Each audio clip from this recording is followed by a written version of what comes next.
नमस्कार, मी अरुण आणि आपण पाहत आहात 7 स्टार न्यूज।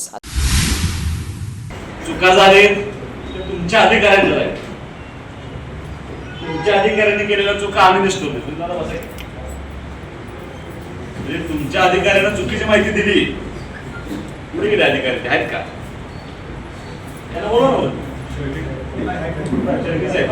थांबायचं आहे। गेल्या अनेक दिवसांपासून रखडलेल्या आणि विटेकर नागरिकांच्या जिव्हाळ्याचा विषय ठरलेल्या विटा मायनी रस्त्याच्या प्रश्नावर आज विटा नगरपालिकेत महत्त्वपूर्ण अशी बैठक पार पडली। या बैठकीला सांगली जिल्ह्याचे खासदार विशाल पाटील, आमदार सुहास बाबर, राष्ट्रीय महामार्ग पुणे विभागाचे अधिकारी, विटा नगर परिषदेचे पदाधिकारी तसेच विटेकर नागरिक मोठ्या संख्येने उपस्थित होते। विटा मायनी रस्त्याच्या कामाबाबत नगरपालिकेवर झालेल्या आरोपांबद्दल अधिकाऱ्यांना जाब विचारण्यात आला। याबाबत अधिकाऱ्यांनी स्पष्टीकरण दिल्यानंतर खासदार, आमदार, अधिकारी आणि नगर परिषदेचे पदाधिकारी यांच्यासह विटेकर नागरिकांनी प्रत्यक्ष विटा मायनी रस्त्याची पाहणी केली। तर पाहूयात नक्की काय घडलं। बैठक बोलली होती। बैठक अशी अपेक्षित होती की सगळे एका ठिकाणी आले, पण थोडासा पुन्हा तरी एकत्रित झाले दिसते। विशालदादा आरोप नगरपालिकेवर केला होता। बैठक नगरपालिकेने आयोजित केली, नगरपालिकेच्या सभागृहात आयोजित केली। मॅडम फक्त आज आणि उद्या आमच्या नगरपालिका परिषदेच्या वतीनं आज महिला दिनाचा कार्यक्रम आहे। उद्या महिला दिन म्हणून आम्ही थोडं शांततेत घेतलंय। काय तुमच्या जागी एखादा पुरुष असेल तर आम्ही तरी उठून आणला आणि हलक्याने याचं कारण नाही, कारण आमच्या विधानसभेनं एक IAS ऑफिसर निलंबित केलाय। म्हणजे आम्ही काय हायरे बसलोय, काय कामधंदा नाही म्हणून बसलोय अशी परिस्थिती। मी या विभागाचा लोकप्रतिनिधी, ही सगळी लोक ज्या लोकांच्या या रस्त्यामध्ये नुकसान होणारे असे सगळे लोक या ठिकाणी उपस्थित आहेत। चुका झाले ते तुमच्या अधिकाऱ्यांच्या आहेत। तुमच्या अधिकाऱ्यांनी केलेल्या चुका आम्ही नसतो म्हणजे तुमच्या अधिकाऱ्यांना चुकीची माहिती दिली, पुढे गेले अधिकारी आहेत का याला बोलवा थांबायचं आहे।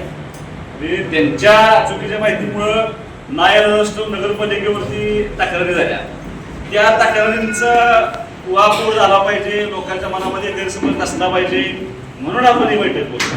बैठक ज्या लोकांनी बोलवली त्या शहराचे कारभारी नगराध्यक्ष मॅडम आहे, सगळे नगरसेवक आहेत। एक तास तुमची वाढ बोलत असते, तुम्ही काय इगो पाळणारा माणूस मी अशा संस्कारात आलो की मला त्याची आवश्यकता नाही। तुम्ही या सगळ्या लोकांचा तिथं ऐकून घ्यायला पाहिजे, तिथं जायला पाहिजे होतं। जर त्यांना ऐकलं की त्यांना सुविधा इकडे येऊन बसा, पण ते जे आरोप आहे त्या आरोपाचं खंडन किंवा त्या तक्रारीत असणारे त्या तक्रारीची वस्तुस्थिती काय आहे तुम्ही सांगायला पाहिजे ना, म्हणून आम्ही तुम्हाला इकडे म्हणतो। आता मी दादा तुमच्या एकट्याच आरोप करतो, तुम्ही नगर परिषदमध्ये हे सगळं ऐकण्यासाठी आला, त्याबद्दल तुमचंही आमच्या सगळ्या नगरसेवकांच्या वतीनं, नगराध्यक्ष मॅडमच्या वतीनं आमचे जे सगळे बाधित होत आहेत त्या रस्त्यामध्ये ते सगळे आणि सगळे पत्रकार या सगळ्यांनी स्वागत करतो। नगरपालिकेच्या मायनी रोडवरील जे आपल्या नॅशनल हायवेचं काम चालू आहे, त्या नॅशनल हायवेच्या कामासंदर्भात दादा काय गैरसमज त्याच्या लोकांचे किंवा अनेक ज्यांच्या कदाचित दादा तुम्हाला माहित आहे की जिल्हा परिषद नगरपालिका निवडणुकीच्या आधी सुद्धा तुम्ही एक मीटिंग तहसील ऑफिसमध्ये केली होती, त्यावेळेस सुद्धा काही गोष्टी सांगलेल्या होत्या दादा। त्याच्यानंतर अचानकच या 15 दिवसात जवळजवळ रस्त्याचं नॅशनल हायवेचं काम माहिती रोड हातीत यायला लागलं। त्याचं गटरीचं काम माझ्या माहितीवर 70% पूर्ण झालं, बरोबर आहे सर? 70% गटरीचं काम पूर्ण झालं असेल। त्याच्यानंतर काही लोकांनी प्रश्न उपस्थित केले की हा रस्ता 30 मीटरचा होता आणि तो नगरपालिकेने 18 मीटरचा केला। त्याच्यानंतर काय आंदोलनाची भूमिका झाल्या, काय लोकांनी शेळके साहेब तुम्हाला बोलून घेतलं होतं, त्यावेळेस शेळके साहेबांनी काय उत्तर दिली, त्याच्यानंतर सगळा रोग दादा थेट आमच्यावर आला नगरपालिकेवर की नगरपालिकेनं 30 मीटरचा होणारा रस्ता 18 मीटर केला। त्याच्यानंतर मी शेळके साहेबांना फोन केला की तुमच्या बोलण्यामुळं किंवा तुमच्या भूमिकेमुळं सगळा रोग लोकांचा नगरपालिकेवर आलेला आहे. जी वस्तुस्थिती आहे ती तुम्ही इथे येऊन लोकांना सांगावी, त्यासाठी शेळके साहेब मी तुम्हाला फोन केली आणि नगरपालिकेत प्रशासनाबरोबर आणि पत्रकारांची मीटिंग करावी असं तुम्हाला मी मागणी केल्यानंतर तुम्ही मला मॅडमला सांगून आपण ही तारीख फायनल केली. आता त्याच्यानंतर तुम्हाला काय वरिष्ठ पक्षाचा काय दबाव असला म्हणून तुम्ही तिकडे असं मला माहित नाही. आमचा प्रादेशिक पक्ष आहे तर आम्ही तो सहन केला. त्या गोष्टीचं मला फक्त एवढीच मला विनंती आहे तुम्हाला मॅडम की नगरपालिकेची आमची भूमिका एवढीच होती की नॅशनल हायवे रस्ता करत असताना आम्हाला नगरपालिकेला काय गोष्टी लागतात त्याचं एक पत्र तुम्हाला देतो.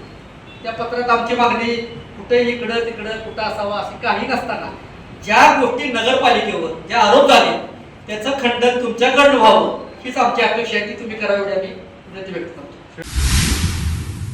नगरपालिकेचे हायवेचं काम होत असताना तिथं गेल्यानंतर त्या यांना विचारला की हा रस्ता तुम्ही शासनाचा 30 मीटरचा रस्ता आहे, नगरपालिकेच्या ताब्यात 30 मीटरचा होता, शासनाचा 30 आहे, हायवेला हा 30 मीटर ट्रान्सफर झालेला आहे. असं असताना तुम्ही 21 मीटर हा एवढा छोटा रस्ता का करता? त्यावेळी शेळके साहेबांनी आम्हाला हा प्रश्न सांगितलं की नगरपालिकेने आम्हाला पत्र दिले आणि म्हणून आम्ही हा रस्ता केला.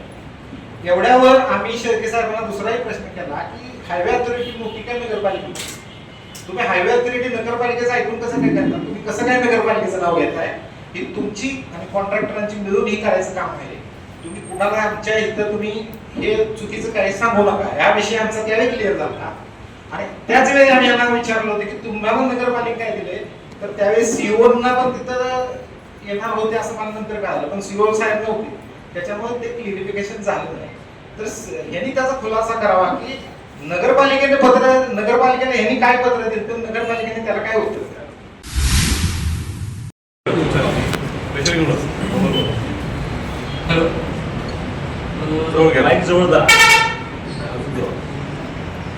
हॅलो, विटा शहरात जे आपलं रस्त्याचं जे काम आहे हे आपलं आमचा जो ROW जो आहे किंवा जो आपलं आम्हाला मराठीत सांगा.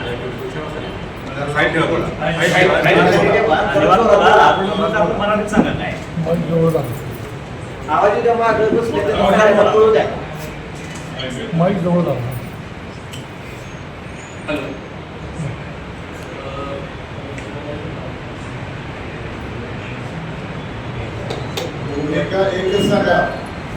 असं प्रेशर टाकू नका. ते जे बोलले ना की असं असं झालं होतं ते तेच खरं का खोटं सांगून टाका. त्यांचं असं काय म्हणणं होतं की 30 मीटरचा रोड असताना तुम्ही 21 मीटर का केला, त्याला तुम्ही असं उत्तर दिलं असे म्हणे. ॲलिगेशन तुमच्यावर काय, तुम्हीच सांगितलं की नगरपालिकेला आम्हाला लेटर दिलेलं आहे की ह्या लेटरमुळे आम्ही केलं. ते लेटर दिलेलं आहे का नाही? लेटर दिलेलं आहे, पण त्याच्यामध्ये असं काय नाही की आमच्या आधी काय झालं ते लेटर काय लेटर दिले ते होते त्यांना पण की जे नगर परिषदचे जे अंडरग्राऊंड वॉटर सिस्टीम आहे किंवा वॉटर जे स्कीम आहेत त्यासाठी त्यांना जागा अवेलेबल पाहिजे होती.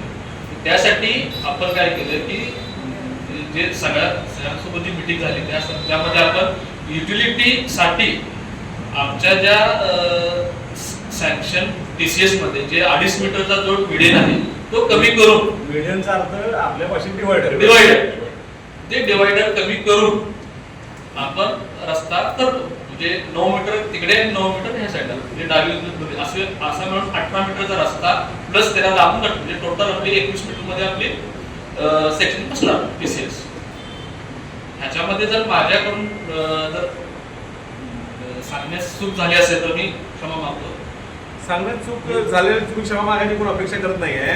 चूक झाली आहे का, क्लॅरिफिकेशन काय पाहिजे त्या लोकांना की नगर परिषदेने तुम्हाला सांगितलं रस्ता 21 मीटरचा करा, तुम्ही स्वतःच 21 मीटरचा करायचं ठरवलं आहे. हा मॅडमने ठरवलं आहे, आमदारांनी ठरवलं आहे.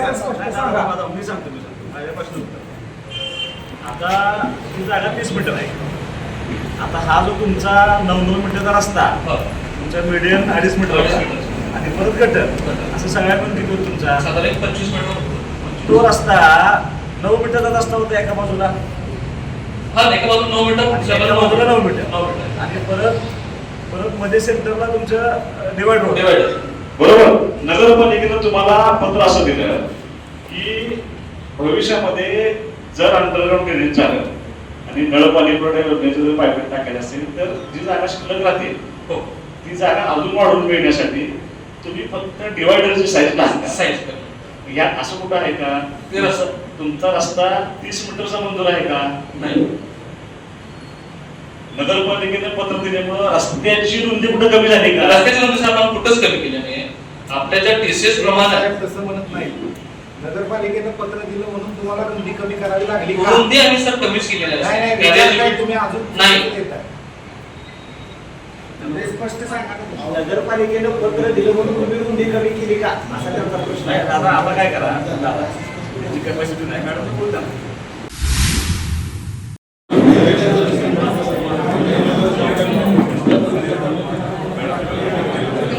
येतोय आवाज सगळ्यांना? शांत ऐकून घ्या. आता थोडं पार्श्वभूमी घेऊया. आपण मागच्या वेळेला यापैकी बरेचसे लोक कदाचित मागच्या वेळेला तहसील ऑफिसमध्ये जी मीटिंग झाली तेव्हा उपस्थित असाल किंवा नसाल. तेव्हा असं चर्चा झाली होती की जेव्हा रस्त्याच्या आता एक्झिस्टिंग आहे रस्ता त्याच्या खाली काही सेवा वाहिन्या ऑलरेडी महानगरपालिकेच्या त्याच्यामध्ये आहेत पाणी पुरवठा योजना अत्यावश्यक सेवा म्हणून त्या स्थलांतरित करणं हे क्रमप्राप्त आहे. आता जर आम्ही तिथं कॉन्क्रीट रस्ता केला तर उद्या ते सेवा वाहिन्या डेड होतील आपल्याला दुरुस्ती किंवा त्याचे हे करता येणार नाही. तर त्या स्थलांतरित करण्यासाठी टेक्निकल भाषेत युटिलिटी कॉरिडॉर म्हणजे हे टाकण्यासाठी एक जी जागा आपण रस्त्याच्या एंडला देतो कधीही ती आधीच्या आमच्या मंजूर आराखड्यानुसार सुद्धा ती रस्त्याच्या एंडलाच दाखवलेली होती.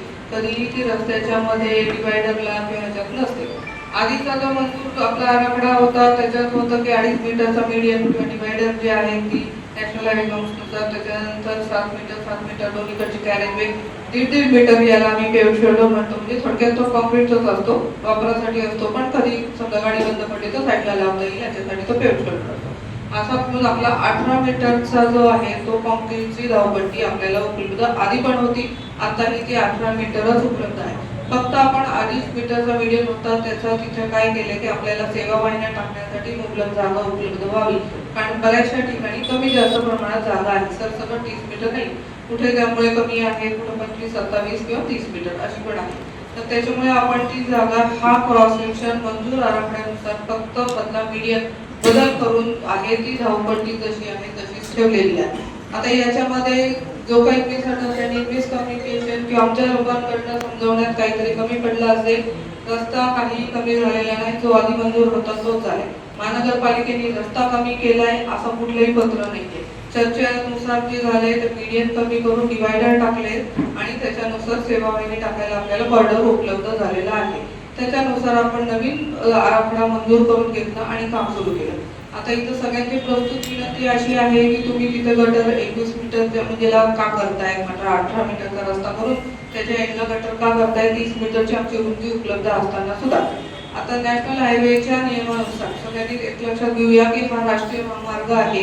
उलट ह्याच्यामध्ये आपण जर गटर केली तर आपल्या जे रोजचे जे सिटी ट्रॅफिक आहे ती आणि नॅशनल हायवेचं ट्रॅफिक सेग्रिगेट होतं.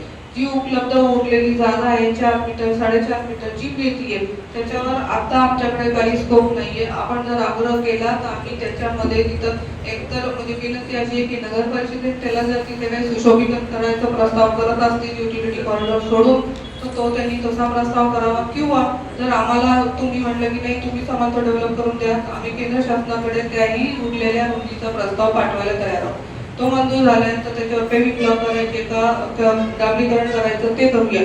असं लक्षात घ्या आपण जो दुसऱ्या नॅशनल हायवेला कराड विट्यामधनं जेव्हा कराड विटा रस्ता जातोय त्या येताना सुद्धा मी पाहिलं की तुम्ही सगळ्यांच्या 2 व्हीलर त्या रस्त्याच्या बाजूला पार्किंग केलेल्या असतात.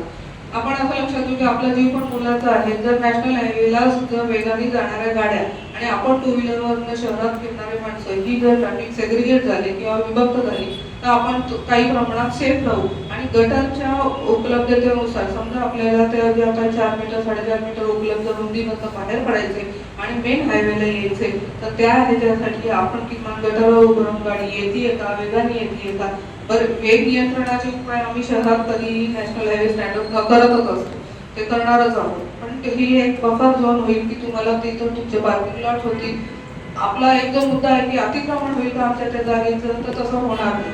आपण त्याच्यात बसून काहीतरी वेआउट करू आणि तो रस्त्याचाच काम बनवायचा प्रयत्न करू. हा प्रश्न फक्त माझा एकच प्रश्न आहे दादा बाईक आहे. माझा एकच प्रश्न आहे की जो तुमचा नॅशनल DPR झाला 18 मीटरचा, तो किती साली झाला? DPR जो झाला आहे त्याची झाला DPR 3 वर्ष चालू असतो साधारणतः 22 पासून. मंजुरी आपल्याला 24 साली मिळालेली. हा DPR 18 मीटर 2024 झाला, हे लक्षात ठेवा पत्रकारांनी. मी आता मराठीत सांगतो. बरोबर आहे. मी आता मराठी भाषेत सांगतो. हा रस्ता काही वर्षापूर्वी राष्ट्रीय महामार्गाकडे हस्तांतर झाला.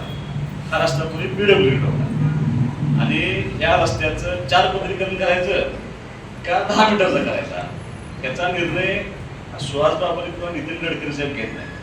त्याचं ट्रॅफिक काउंटिंग होतं, बरोबर ना? आणि ट्रॅफिक काउंटिंग झाल्यानंतर तो रस्ता लुट्यापासून दहिवडीपर्यंत त्यांच्या ट्रॅफिकच्या नियमाप्रमाणे 10 मीटरचा बसला म्हणून तुम्ही तो 10 मीटरचा केला. विटा शहर लागलं, शहराला तुम्ही पूर्वीच्या पद्धतीनं चार पदरी व्हावा, 31 4 पदरी होता म्हणून तुम्ही तो 4 पदरी पकडला. आणि माझ्या माहितीप्रमाणे जो विट्यापासून पैशापर्यंत होणार आहे जो प्रपोज आहे इस्यू जास्त आहे, 4 4 लेन. Yes. त्यात पैशाचं झालं, पैशाचं तिथं कुमटे पाठ झालाय, कुमटेच्या पुढे बिल्डिंग आहे. 4 लेन होणार आहे. कुमट्यापर्यंत 4 लेन. बरोबर, 4 लेन. इस्यू 18,000 आलं. 4 लेन होणार आहे का? इस्यू 18,000. म्हणजे गाड्यांची संख्या आपल्या मराठी भाषेत गाड्यांची संख्या 18,000 आम्ही म्हणतो. त्याच्या पाठीमागं आता माझं सगळं मराठीत संपवतो एकदा, तुम्हाला जागेवर नेतो आणि सगळं तुम्हाला दाखवतो. त्यामुळं हे निर्णय आपण करतो. ज्या वेळेला 2022 पासून हा रस्ता हस्तांतर झाल्यानंतर ह्या रस्त्याचा DPR तयार करायचा शोधला झाला आणि त्यांनी DPR करत असताना म्हणजे कसं आता यांच्या चुका आहेत राष्ट्रीय महामार्गाकडच्या, त्याने आता सुद्धा जो 4 पदरी पकडलाय तो जयेश हॉटेल पासून पकडलाय. यंदा जे माझं पत्र आहे ते पत्र असं आहे की आमच्या नगरपालिकेच्या हद्दीपासून 4 पदरी का. बरं, मी तुम्हाला त्याच्या पुढचा आता हा राजकीय विषय होईल. मी असं पत्र दिलं की माऊलीपर्यंत 4 पदरी करा माझ्या मतदारसंघात, फक्त इथंपर्यंत नको. पण आता मॅडम मी असं विनंती केली की तुम्ही तो 4 पदरी माऊली त्या आमच्या किमान मोठ्या शहराच्या हद्दीपर्यंत न्यावी अशी माझी विनंती आहे. हा रस्ता 9 मीटरचा धावपट्टी त्यांच्या भाषेमध्ये, म्हणजे आपल्या दृष्टीनं रोड इकडं 9 मीटर इकडं 9 मीटर मध्ये 2.5 मीटरची फुटाची का मीटरची 2.5 मीटरची डिवायडर आणि रस्ता संपला की गटर, ह्या बाजूला पण गटर आणि ह्या बाजूला पण गटर. आता आपल्या नगरपालिकेची तिथं जर 100 मीटर जागा असली किंवा 50 मीटर असली किंवा 30 मीटर असली तरी तेवढा रस्ता ते करत नाही. हा त्यांचा नियम आहे. त्याला कारण असं आहे की तुम्ही जर आता आपण सगळे जाऊ त्या ठिकाणी, तो जो 100 मीटर किंवा आपल्याला 30 मीटर अपेक्षित आहे, सगळीकडे 30 मीटर नाही. कुठं 30 मीटर आहे, कुठे 28 मीटर आहे, कुठे 25 मीटर आहे, कुठे 22 मीटर आहे, कुठे कट टू कट बसते, कुठे 17 मीटर आहे. आता तुम्ही जर पुण्या मुंबईला जात असताना सगळ्यात जास्त अपघात कुठे झाले तर नवले ब्रिजच्या आसपास अपघात झाले. त्याला कारण असं की बॉटल नेक झाली. बॉटल नेक त्यांच्या भाषेत त्याला बॉटल नेक म्हणतात. बॉटल नेक म्हणजे काय तर आधी प्रशस्त असं ठेवायचं एकदम बारीक करायचं आणि तिथं आल्यानंतर तशा परिस्थितीमध्ये प्रचंड मोठे अपघात त्या ठिकाणी होत असतात. त्यामुळं नॅशनल हायवे रस्ता करत असताना हा आयडेंटिकल करतो की कुठे एका ठिकाणी 20 मीटर, एका ठिकाणी 30 मीटर, एका ठिकाणी 40 मीटर करत नसतात किंवा कुठलीच एजन्सी असा रस्ता करत नसतात. जर पॅटर्न ठरला की आमचा रस्ता हा 9 मीटरचा आहे, एवढा आहे, सगळा रस्ता आमचा 21 मीटरच जाणार, ते तुमच्या माझी जागा शिल्लक आहे म्हणून ते रस्ता मोठा करणार नाही. पवईच्या टेकाला तुम्हाला मुद्दाम सांगतो, तिथं जर तुम्ही गेला तर प्रचंड त्यांनी उकरले. तुम्हाला पहिलं पोस्ट एक आठवतं बघा, कुठलं येणारे दोन्ही बाजूने गाड्या दिसत नव्हत्या. नॅशनल हायवेचा नियम आहे 1 किलोमीटर विजन पाहिजे तुमचं किमान, म्हणजे कुठं ब्लाइंड स्पॉट राहू नये. हे आपल्या नियमानं काम करत नाही, ते त्यांच्या नियमानं काम करतात. हा रस्ता 21 मीटरचा व्हावा हा 2024 साली त्या DPRला मंजूर मिळाले, त्याला नगरपालिका कुणाकडच नव्हतं. आता नगरपालिकेने काय केलं की किती मीटरचा रस्ता आहे कुठं आपल्याला जागा शिल्लक राहते ह्याचा अभ्यास काय आणि विशालदादा आता गेली अनेक वर्ष आमच्या नगरपालिकेच्या निवडणुकीला दोन्ही पार्ट्या शब्द देतात की अंडरग्राऊंड गटर करतो असं बरेच 40-50 वर्ष अंडरग्राऊंड गटर करतो असं चालू आहे. आता ती अंतिम स्टेजला पाहिलं आहे आणि मला असं वाटतं की विट्यामध्ये अंडरग्राऊंड गटर येत्या 2-3 महिन्यामध्ये आपल्याला त्याची मंजुरी मिळेल. मग जर आता अंडरग्राऊंड गटर आता ऑलरेडी जो रस्त्याचं काम चालू आहे तिथं आपले नळपाणी पडवलेले पाईप आहे. जर कॉन्क्रीटचा रस्ता करायचा असेल तर ते पाईपा शिफ्ट करावे लागतात. जर उद्या लिकेज झालं तर कॉन्क्रीटचा रस्ता आपण तोडू शकत नाही. शिफ्टिंग हाच पर्याय असतो पाईपलाईनचा सगळ्या. मग त्या सगळ्या पाईपलाईन शिफ्ट करणं आणि जर अंडरग्राऊंड गटर उद्या मंजूर झाले तर ते अंडरग्राऊंड गटर करायचे असतील दादा तर तो रस्ता कॉन्क्रीटचा करता येणार, बरोबर ना? तर करताच येणार नाही कॉन्क्रीट. मग काय करावं लागेल, परत डांबर रस्ता करावा लागला आपल्याला. म्हणजे तो आपण उकरू परत मधनं पायपा टाकून परत तेवढा डांबर रस्ता करू असं होईल. त्यामुळं त्यांनी त्यांची हक्क सोडून काय जागा शिल्लक राहत्या का हे मी स्वतः बघितलं आणि तरी सुद्धा जागा कमी पडत होती. जर उद्या आपल्याला नळ पाणी पुरवठा अंडरग्राऊंड ड्रेनेज टाकायचा असेल तरी जागा कमी पडत होती. मग नगरपालिकेनं आम्ही यांना एवढीच विनंती केली होती 2.5 मीटरचा डिवायडर आहे तो तुम्ही कमी कराल का. मी आधी ईश्वरपूरचा रस्ता बघितला.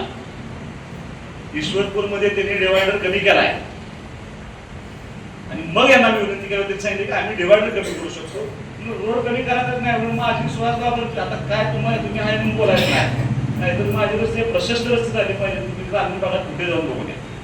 सगळ्यात जास्त मोठे रस्ते आपल्या मतदारसंघात आहेत आणि ती विनंती यांनी मान्य केली आणि त्यांनी डिवायडर जो 2.5 मीटर्स होता तो डिवायडर कमी करून दिला आणि ती जी जागा आपल्याला मार्जिन एक्स्ट्रा मिळते ते ड्रेनेजला पाईप टाकायला आपल्याला एक्स्ट्रा मिळते. ती वाया जात नसते वेळ. आता त्यांचं खैर तुम्ही म्हटलं आता हा रस्ता आहे, अख्खा रस्ता आहे, इथं मध्ये डिवायडर आहे, त्यांची गटर इथं आहे, आपली जागा इकडे राहते. तुम्ही त्यांना कितीही सांगितलं ना इकडे करा, मॅडम तुम्ही इकडे गटर करणार का, तुमच्या नियमात बसतं का. त्याला कारण असं आहे की ही गटर ड्रेनेजची गटर नाही, ही गटर आहे स्टॉर्म वॉटरची गटर आहे. म्हणजे रस्त्यावर येणाऱ्या पावसाचं पाणी मग एवढीच मोठी गटर का जेव्हा अतिवृष्टी होती त्याचा हिशोब दाखला होता आणि तेवढंच पाणी त्या गटरमधनं प्रवाहित व्हावं असा त्यांचा नियम आहे. त्यांच्या नियमानुसार आपल्या ड्रेनेजचं पाणी, आपली टॉयलेट, मुतानीचं पाणी आपण त्यांच्या गटाला जोडू शकत. तुमचे केसेस चालू आहेत,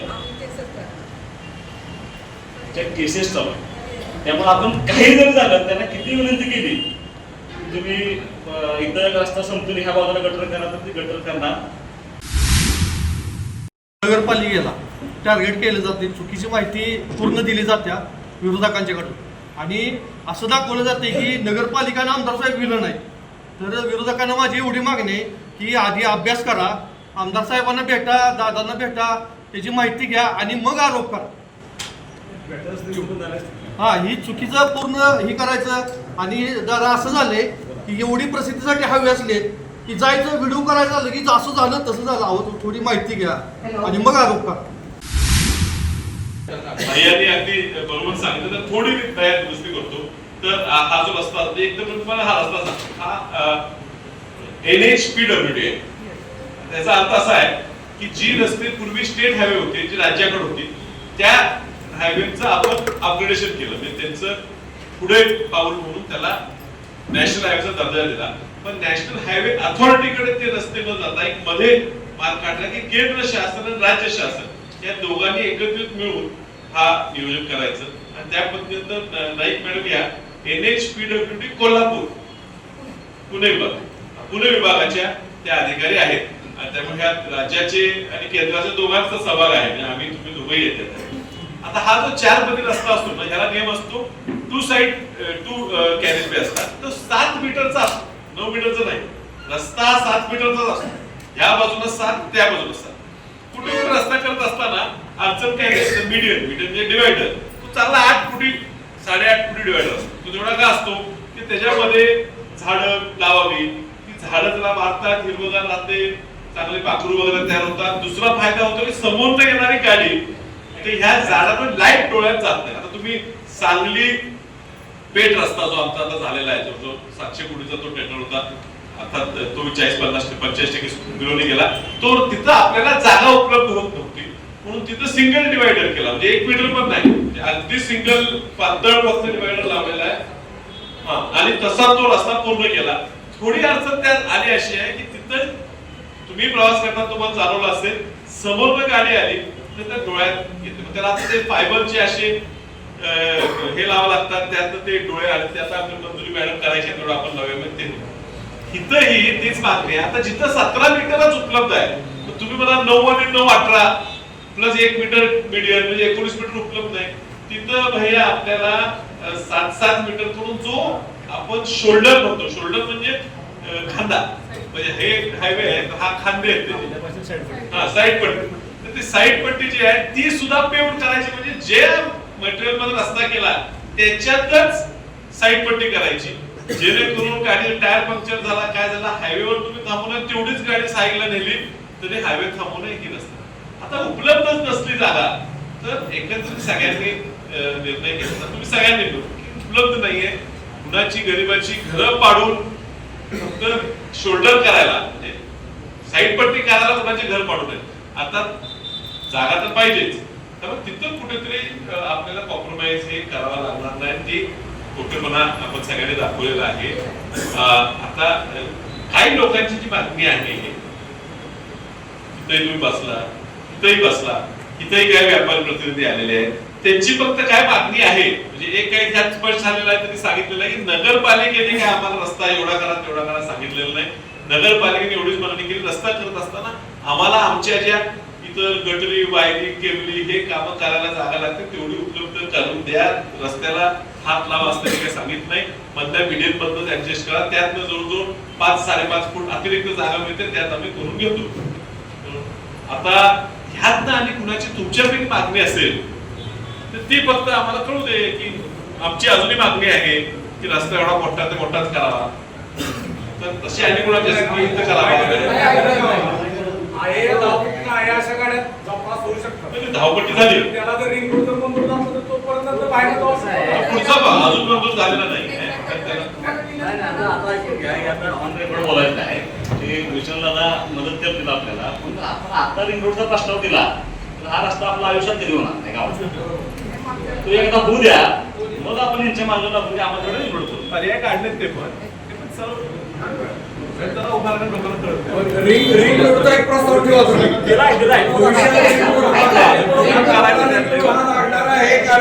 मला बोलायचं आहे की मागाशी पण सांगितलं आणि इथं पण माझा मत काय आहे की 2 हायवे क्रॉस होतात विट्याला. आज विट्याला खाली इकडं नेवरी रस्त्याला जरी जायचं झालं तरी नेवरी रस्त्याला जरी जायचं झालं तरी चौकातून नेवरी रस्त्याला जाण्याला त्रास होतो, अपघात वाढायला लागलेले, लोकांचे व्यवसाय होईनात कारण गाड्या त्यांच्या दारात थांबत नाही. या समस्या आहे. आम्ही काय म्हणतो, तुम्ही रस्ता तेवढाच करा, फक्त त्याची गटर जर तुम्ही म्हणताय ना सिव्हिल लाईन, तर ते जे गटर आहे जिथपर्यंत नगरपालिकेची किंवा शासनाची रस्ताच आहे, मंजूर आहे, नगरपालिकेच्या ताब्यात आहे, त्या रस्त्याच्या सिव्हिल लाईनच्या शेजारी तुमची लाईन घ्या. सिव्हिल लाईनला 1 मीटर जागा सोडा, ऑलरेडी आहेतच त्या, आणि नसतील तर नगरपालिका त्याच्या पलीकडे करेल.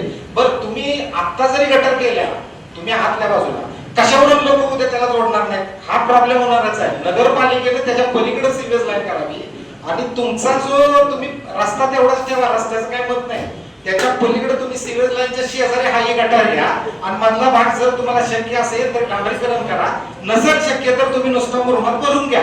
आमचं एवढंच पण नाही, जिथं तुम्हाला मोकळं आहे तिथं तर तुम्ही करा. आतला निर्णय ही तुमच्या स्तरावर तुम्ही सगळ्याला घेऊन कुणाचं नुकसान होणार नाही. आणि डीपी पर्यंत जो आहे, जो शासनाच्या मालकीचा आहे रस्ता, त्या रस्त्यावर जर कुणी अतिक्रमण केलं असेल तर ते काढावं लागेल आपल्याला, त्यासाठी थोडी करून ठेव, कारण तो हा जनतेचा रस्ता आहे. कोण वैयक्तिक जर अतिक्रमण करत असेल तर त्याला पाठीशी नाही घातला पाहिजे. लोकांचा घरात तोडा असं आमचं म्हणणं नाही, पण जो नगरपालिकेच्या मालकीचा आहे, लोकांच्या मालकीचा आहे, तिथपर्यंत रस्ता वाढवा, एवढी आमची नागरिक म्हणून एक मागणी आहे. आणि कुणाचं काय मागणी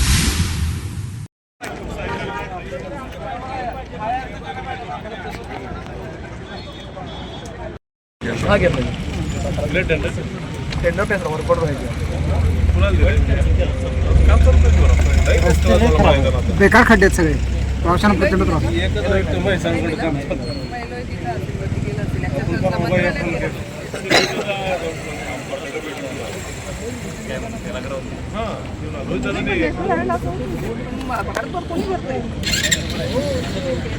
रमेश जाधव, 7 स्टार न्यूज, विटा.